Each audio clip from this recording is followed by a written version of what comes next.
नमस्कार, मैं हूं आपके साथ सुमित झा। मुजफ्फरपुर रिमांड होम में बालिकाओं से यौन शोषण के खुलासे से बिहार ही नहीं देश की सियासत भी उफान पर है। आज ही सुप्रीम कोर्ट ने मामले पर स्वतः संज्ञान भी लिया है, लेकिन इस खुलासे का मुख्य किरदार रहा है TISS यानी Tata institute of social sciences. TISS के जिस सोशल ऑडिट ने पूरे मामले का खुलासा किया था, उसके अहम किरदार से आपको पहली बार रूबरू कराते हैं। हमारे दिल्ली ब्यूरो चीफ ने प्रोजेक्ट कोशिश के डायरेक्टर मोहम्मद तारिक से खास बातचीत की है। लंबी बातचीत में मोहम्मद तारिक ने विस्तार से जानकारी दी कि आखिर कैसे शेल्टर होम में घिनौनी करतूतों का पर्दाफाश हो पाया। मुजफ्फरपुर शेल्टर होम की घटना ने पूरे देश को हिलाकर रख दिया, लेकिन इस खौफनाक सच से पर्दा उठाने के लिए TISS का एक अहम किरदार रहा है। आज हमारे साथ एक खास मेहमान हैं जो कि प्रोजेक्ट कोशिश के डायरेक्टर मोहम्मद तारिक साहब हैं। तारिक साहब, सबसे पहले जब आप सोशल ऑडिट के लिए बिहार गए थे, क्या मकसद था सोशल ऑडिट का और क्या है ये प्रोजेक्ट कोशिश? कोशिश टिस का एक फील्ड एक्शन प्रोजेक्ट है। हम अर्बन पॉवर्टी पे काम करते हैं, काफ़ी सारे इंस्टीट्यूशंस के ऊपर काम करते हैं शहरी करीब के साथ में। जहाँ तक इस सोशल ऑडिट का ताल्लुक है, ये समाज कल्याण विभाग ने सोशल ऑडिट करवाना चाहा था और उसका मकसद ये था कि जो संस्थाएं हैं बुजुर्ग लोगों के लिए, महिलाओं के लिए, जो परेशान हाल में महिलाएं हैं, या बच्चों के लिए, या वैसे लोग जो बेघर हैं भिक्षावृत्ति में, उसके लिए अलग अलग तरह के इंस्टीट्यूशंस गवर्नमेंट चलाती है। इस शेल्टर होम के सच के बारे में आपको कब पता चला? आप कब गए थे उस शेल्टर होम में और आपने क्या कुछ देखा वहां पे? इसमें ये कहना सच कैसे, सच कब पता चला, ये अभी का सच और उस समय के सच में बहुत फर्क है। और अब जो हम चीज़ें देख रहे हैं ये बहुत सारे पुलिस इन्वेस्टिगेशन का नतीजा है। और जो बच्चियों ने अपने एक बड़ी हिम्मत दिखाते हुए अपने बयान दिए हैं जो मजिस्ट्रेट के आगे, उनसे बहुत सारी चीज़ें सामने आ रही हैं। हम लोग किसी क्राइम को इन्वेस्टिगेट करने वहाँ नहीं गए थे। हमारा पर्पस था, विभाग का पर्पस था कि कैसे, और किसी ने सोचा नहीं था कि इतने बड़े स्तर का वहाँ पे कुछ क्राइम हो रहा होगा। डेफिनेटली ये ज़रूर था कि कमियाँ पाई जाएंगी, तो I am sure principal secretary also new की कमियाँ पाई जाएंगी, लेकिन इस स्केल की होंगी वो उनको अंदेशा नहीं रहा होगा। तो वहाँ पर हमें जो चीज़ें कुछ शेयरिंग में आई, एक पैटर्न सा इवॉल्व हो रहा है इंस्टीट्यूशन के अंदर कि इस तरह की घटना हो सकती है। And that is what we had asked the state government कि इसमें प्रॉपर अप्रोप्रिएट अथॉरिटीज से इन्वेस्टिगेट किया जाना चाहिए ताकि पूरा सच जो भी है इसमें बाहर आए। हम नहीं कर सकते थे because we are not a investigating agency, लेकिन वी हैड आस्क्ड कि इसलिए उसके बाद रिपोर्ट के बाद पुलिस इन्वेस्टिगेशन शुरू हुआ और अब तो काफ़ी सारी चीज़ें निकल कर आ रही हैं। उस शेल्टर होम में कितनी जो लड़कियां वहां रहती हैं, कितनी लड़कियों से आपकी बातचीत हुई थी? और जब वो आपसे बातचीत कर रही थी, कि कहीं किसी तरह का डर आपको लगा उनमें? देखिए, ये थोड़ा सा मुश्किल है ये कह पाना कि बिल्कुल। देखिए, संस्था में जहाँ भी, सिर्फ एक संस्था में, इस संस्था की एक बात नहीं है, जो भी बच्चे या बुजुर्ग, संस्थाओं का माहौल बहुत अच्छा नहीं होता है और ये संस्थाएं बहुत अच्छी जगह नहीं है एक्चुअली किसी के लिए भी, और ये मजबूरी में ही वहाँ पे लोग हैं, चाहे वो बुजुर्ग व्यक्ति हैं, तो उनकी अपनी एक पीड़ा होती है कि कोई बाहर से आता है तो हम क्या उन्हें कुछ बता सकते हैं, लेकिन साथ में इस बात का डर भी होता है कि क्या भरोसा कर सकते हैं। तो डेफिनेटली यहाँ पर भी उसी तरह का माहौल था, जो कुछ बच्चों ने हिम्मत की, कुछ चीज़ें शेयर की, लेकिन एक पैटर्न है जो हम अक्सर स्पेशली सेक्सुअल अब्यूज़ के केसेस में खुल के बच्चे बहुत बात नहीं करते हैं। स्ट्रीट पे भी हम बहुत सालों से काम कर रहे हैं कि पैटर्न है कि अक्सर लोग दूसरे के नाम से अपना अब्यूज़ बोलते हैं, खुद के लिए नहीं बोलते हैं कि मेरे साथ ऐसा हुआ है, but they will speak as if it happened with somebody else. तो वो एक तरीका है। तो वहाँ पर जो हमको समझ में आया, उसके बेसिस पे हमको लगा कि इसमें इसको जांच पूरी अप्रोप्रिएट अथॉरिटी से यहाँ किए जाने की ज़रूरत है। और अपने उस तरह की बात रखी सरकार के सामने। जब लड़कियों से बात कर रहे थे तो किस तरह से आपने उनको कॉन्फिडेंस में लिया, कैसे उनको अपने कंफर्ट जोन में लिया कि वो आपको ये सब बातें, क्योंकि वो खुल के आप कह रहे हैं कि वो नहीं बताते हैं? देखिए, जो हमारे इसमें जो टीम पूरी, हम लोग जो इसमें टीम थी, वो काफ़ी एक समझ उनकी ऐसे ग्रुप्स के साथ काम करने की रही है। और शायद बच्चों में एक अद्भुत शक्ति भी होती है, और वो बच्चे हमारी बॉडी लैंग्वेज रीड करते हैं, हमारी छोटी छोटी चीज़ें जो शायद हम बहुत ज़रूरी नहीं समझते हैं, लेकिन बच्चे उनको ऑब्जर्व कर रहे होते हैं। जैसे छोटी सी चीज़ है कि हम संस्था में गए और एक किसी भी जगह पे हम जाएंगे, एक ऑडिट टीम है एक, तो वैसे ही उसका एक अलग असर होता है। लेकिन अमूमन कोई भी आएगा संस्था में तो आप उसको कुछ चाय या वेलकम कुछ करेंगे, कुछ रिफ्रेशमेंट ऑफर करेंगे। आपने कोई ऐसे लेकिन करा दिया नहीं, तो हम लोग क्लियर थे कि हम बिल्कुल इनको जहाँ तक पॉसिबल हो हम लोग पूरी तरह से अवॉइड करते थे, क्योंकि उसका मैसेज हमारे लिए ज़्यादा इम्पोर्टेंट था कि बच्चों को मालूम होना चाहिए। देखिए, अब हम सपोज हम सुप्रीम के ऑफिस में बैठे हैं, चाय पी रहे हैं, आप उनसे बातचीत कर रहे हैं, हो सकता है कुछ हंसी मजाक होगा, कुछ एक ईज वाला जो माहौल बनेगा, और दो बच्चे उसको दरवाजे से देख रहे हैं, तो उनको जो मैसेज जा रहा है उनको पता है कि शायद ये संस्था के दोस्त हैं, ये हमारे दोस्त नहीं है। एक चीज ये है। दूसरा, इवन जब आप राउंड पे जा रहे हैं, आप चीजों को देख रहे हैं, this is I am not saying only in the context of Muzaffarpur home but across the institutions, जब आप राउंड पे जा रहे हैं, कहीं कुछ आप कमी देखते हैं और उसका एक्सप्लेनेशन वहाँ की अथॉरिटीज देती हैं ऐसा जो बिल्कुल ही रेलेवेंट नहीं है, लेकिन अगर आप उसको मान लेते हैं, एक्सेप्ट कर रहे हैं, तो बच्चों को भी मैसेज जा रहा है कि शायद इनको बताने से कुछ नहीं होगा। प्लस अक्सर हम लोग इस अथॉरिटी से जाते हैं कि हम कन्वे करेंगे कि हम बहुत कुछ बदल देंगे, बट हम बहुत क्लियर थे कि हमें ऐसे कोई भी गलत होप्स नहीं देने हैं। हमने बच्चों से एक बहुत ईमानदारी से बातचीत, बच्चों से या जो भी ग्रुप्स थे बुजुर्ग, हम सिर्फ यही कह रहे थे कि पहले तो हम उनको मकसद बता रहे थे कि सरकार आपके बारे में जानना चाहती है, विभाग आपके बारे में जानना चाहता है कि आप ठीक हैं और इसलिए हमको भेजा है, तो आपकी जो भी परेशानी है हमको बताएं। हम ये वादा नहीं करते हैं परेशानी ख़त्म हो जाएगी या फौरन सॉल्व हो जाएगी, लेकिन ये हम वादा करते हैं कि आपकी जो भी परेशानी है उसको हम राइट फोरम में, राइट अथॉरिटीज़ तक हम रखेंगे ज़रूर, हमारी रिपोर्ट में उसको ज़रूर जोड़ेंगे।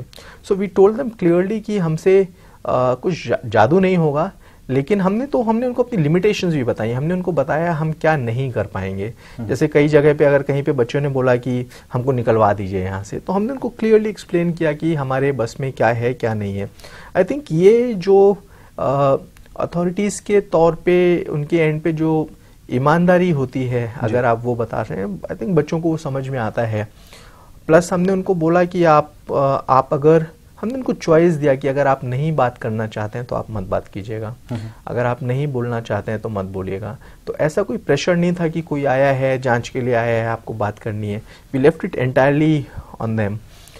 तो ऐसी छोटी छोटी सी चीज़ें हैं जहाँ पे उनको आप लगता है कि ये लोगों को हम बता सकते हैं। जैसे वो आपको टेस्ट करेंगे, ऐसा कई बार हुआ, हम जिन संस्थाओं में गए जहाँ टेस्ट किया, उन्होंने कोई ऐसी छोटी सी चीज़ आपसे कहेंगे और शिकायत करेंगे, और अगर आपने से उसी वक्त, उन्होंने किसी से गार्ड के बारे में कुछ कहा और मैंने उसी वक्त गार्ड को बुला के डांट दिया, नॉट दे नो कि they can not trust us, क्योंकि वो हमें कुछ बोलेंगे, हम उसी वक्त अथॉरिटी को बता देंगे, हम चले जाएंगे 2-3-4 घंटे के बाद अपना प्रोसेस करके, लेकिन उसके बाद क्या।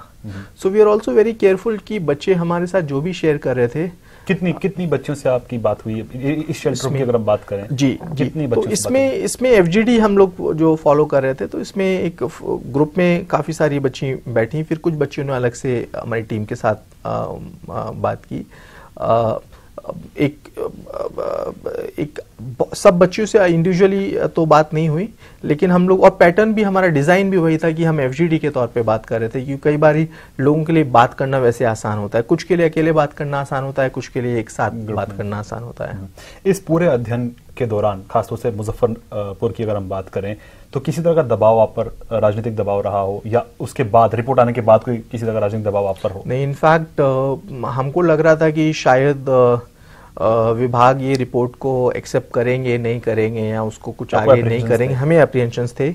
But really but the principal secretary assured us कि आई एम फुली कमिटेड और हम किसी भी तरह से इसको डाइल्यूट नहीं होने देंगे। और उसके बाद जो फॉलोअप एक्शन भी हुआ है, जो जिस तरह से विभाग ने अलग अलग संस्थाओं पर जो भी कार्रवाई करनी थी वो की है, और उसमें डायरेक्टर सोशल वेलफेयर खुद पूरी तरह से इन्वॉल्व रहे हैं वो फॉलोअप एक्शन में। आई थिंक उसने कम से कम हमको ये मैसेज तो दिया है कि इस रिपोर्ट के बारे में वो सीरियस थे और उस पर कार्रवाई की। Of course now what we are hearing is कि उसमें और काफी सारे लोग इन्वॉल्व होंगे या हैं, that is something that we are not private to, वो हमें उसकी जानकारी नहीं है, हो भी सकता है नहीं होता है, वी डोंट नो। लेकिन इस रिपोर्ट को लेके हमारे ऊपर किसी तरह का कोई प्रेशर नहीं डाला गया है सो फार। आपने कहा कि आप जिस भी संस्था में जाते थे वहां के जो हेड ऑफ द डिपार्टमेंट थे उनसे आपकी मुलाकात होती थी, तो जो मेन एक्यूज्ड है इसमें ब्रजेश ठाकुर, उनसे भी आपकी मुलाकात हो चुकी है? जी, टीम में जैसे हमारा टीम जो वहाँ गई थी, they met him also as part of the process, they met him. कुछ इसमें आपको सस्पिशियस नहीं लगा इस मुलाकात में? नहीं, बच्चों से बात करने के बाद नहीं, हम सबसे पहले चीफ फंक्शनरीज से मिल रहे थे। हमारा स्ट्रक्चर वैसा था, हम सबसे पहले चीफ फंक्शनरीज से मिल रहे थे, उसके बाद हम स्टाफ से मिल रहे थे, फिर बच्चों से या जो बेनिफिशियरीज हैं उनसे मिल रहे थे। और हम जब एक ग्रुप से मिल रहे थे तो हम दूसरे को वहां नहीं आने दे रहे थे। तो जब हम स्टाफ से बात कर रहे थे तो चीफ फंक्शनरीज वहां नहीं थे, जब हम बच्चों से बात कर रहे थे तो स्टाफ या चीफ फंक्शनरीज कोई नहीं थे।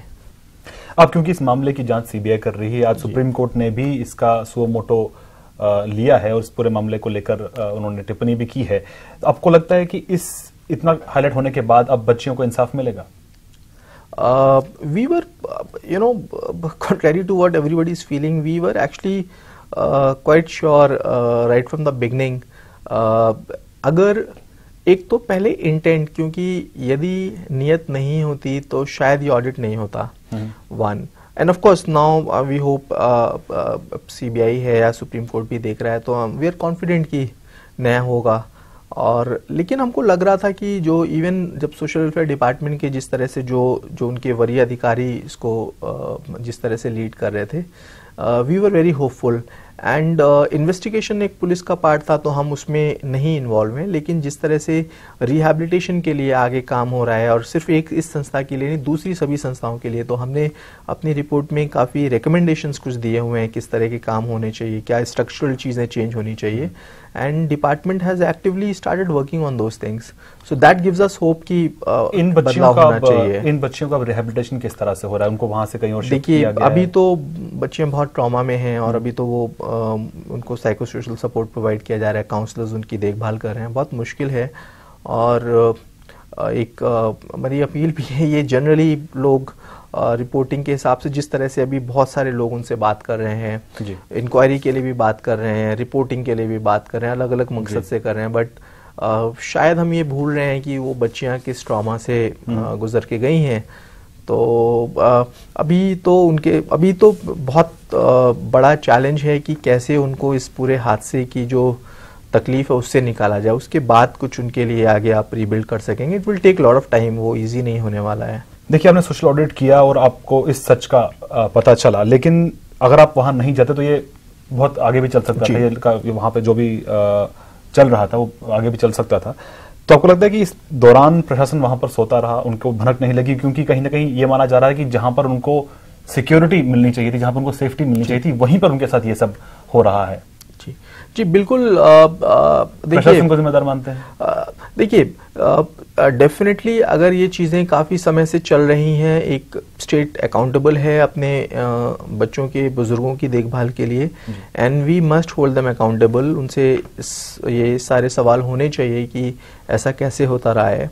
और लेकिन इसमें एक और दूसरा बड़ा सवाल ये है कि यहाँ पे इस पर्टिकुलर केस में देखने की चीज़ है, जो सेफ्टी मैकेनिज्म है स्टेट का, यहाँ पर इस केस में वो कोलैप्स कर गया।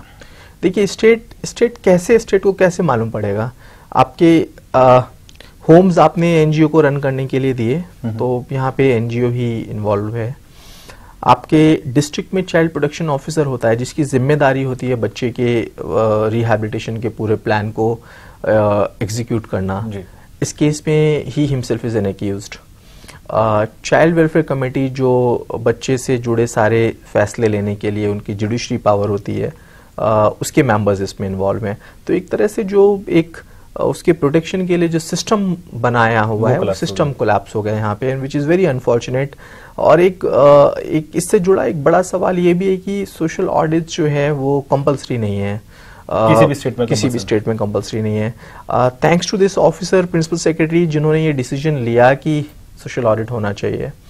और लेकिन आज भी आई वांट टू आस्क कि क्या कोई भी राज्य सरकार ऐसा है जो कह सके कि हमारे होम्स आइए, देखिए, हम साफ हैं? ये एक बहुत बड़ा सवाल है कि ये एक जिले या एक स्टेट की बात नहीं है। देश भर में हजारों ऐसी संस्थाएं हैं, इंस्टीट्यूशंस हैं, और इस तरह का अब्यूज हो सकता है स्केल का ना हो, आई डोंट नो, लेकिन अब्यूज डेफिनेटली हो रहा होगा। तो अगर हम अपने बच्चों की सेफ्टी के लिए वाकई सीरियस है, अगर हम वाकई चाहते हैं कि हमारे बच्चे सेफ हो, तो हमको बहुत कड़े कदम उठाने पड़ेंगे। वी रियली नीड ओवरहॉलिंग, और उसका एक बहुत क्रिटिकल कंपोनेंट होगा अगर हम सोशल ऑडिट्स को कंपलसरी बना दें इन संस्थाओं के लिए, सभी संस्थाओं के लिए। दूसरा, किसी भी तरह का जो मॉनिटरिंग, ऐसा नहीं है अभी विजिट्स नहीं होती, मॉनिटरिंग विजिट्स होती हैं, लेकिन हमारा फोकस होता है एडमिनिस्ट्रेटिव चीज़ों पर, फाइनेंशियल चीज़ों पर।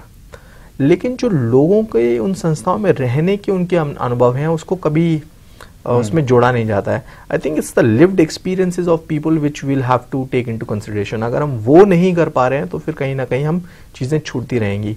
तो जो लोग वहाँ रह रहे हैं वो कैसा महसूस कर रहे हैं, तो किसी भी तरह का मॉनिटरिंग हो, उस मॉनिटरिंग में, उस डिज़ाइन में लोगों की भागीदारी होनी चाहिए। तो ये थे मोहम्मद तारिक, जो बता रहे थे कि इस तरह की क्राइम पर से पर्दा उठाने के लिए जरूरी है कि देश भर में इस तरह के सोशल ऑडिट्स कराए जाएं। देश और दुनिया की ताजा खबरों के लिए आप देखते रहिए न्यूज़ 18 नेटवर्क।